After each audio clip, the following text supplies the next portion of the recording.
Bienvenue en Californie, le pays du soleil, des plages et surtout l'État américain le plus tendance et innovateur en termes d'écologie. Peut-on se faire plaisir sans trop faire de mal à la planète? On va chercher des éléments de réponse au volant d'une voiture avant-gardiste. Laquelle? L'Opel Ampera i, 100% électrique, qui va débarquer sur le vieux continent dans quelques mois. Ils seront peu à détecter au premier coup d'œil un véhicule électrique en posant les yeux sur l'Ampera i. Il s'agit ni plus ni moins d'un crossover entre le monospace compact et la citadine légèrement surélevée. Son regard moderne et ses flancs sculptés lui donnent des airs de petite nerveuse prête à dévorer les rues. Dans le détail, on aime les feux technologiques, notamment à l'arrière, très futuristes. On se dit qu'elle pourrait très bien ressembler à la future Meriva. Avec ses dimensions idéales pour serpenter en ville, elle s'y sentira parfaitement à l'aise. Elle apporte le plaisir qu'on a toujours envie d'avoir dans une voiture. Donc le plaisir, c'est un mode sport, c'est un véhicule de 204 chevaux qui fait un 0 à 50 en 3 secondes 2.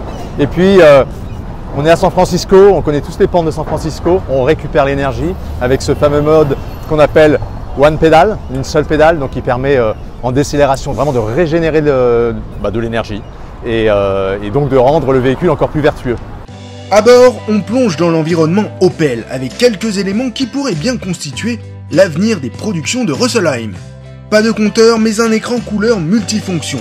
Et pour minimiser le nombre de touches, une large tablette indexe la plupart des commandes de confort et une version très évoluée de l'ordinateur de bord.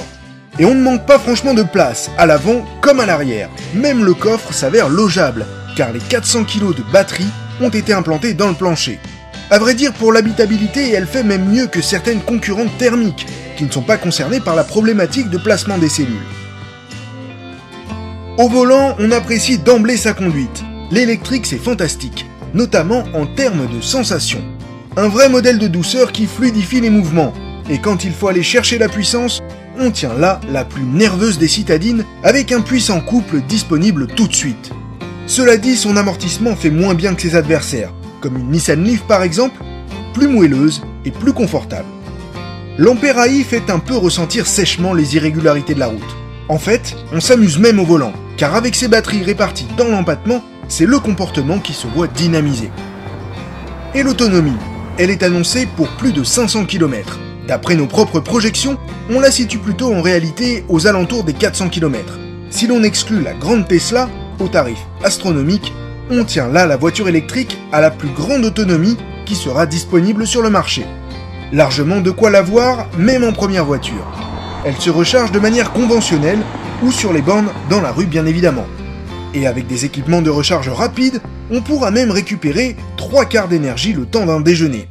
La peur de la panne semble du coup une question moins effrayante avec cet Ampera i.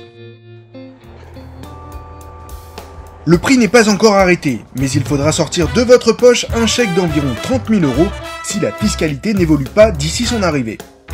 Dès lors, elle peut aisément prendre la place d'une compacte au sein d'un foyer.